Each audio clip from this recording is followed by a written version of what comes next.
Tapi kita pelik ni orang Melayu. Bila tua masuk 60 tak tengok tu. Duk tengok benda lain. Dah, benda halal di rumah. Mu tengok hak muda-muda tengah jalan, fa'ajabatkan, Nabi kata, heran kamu. Wuyo, tomelnya. Baliklah di rumah walaupun tua. Hak di rumah walaupun tua halal. Nampak? Halal.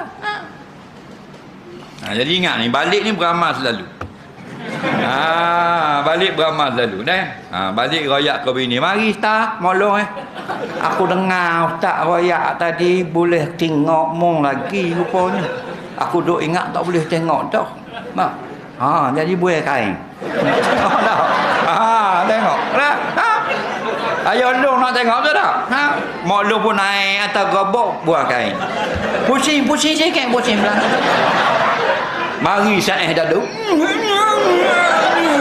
meninggal dunia ayah long. Faham tak? Boleh harta tak? Kan untung. Baik.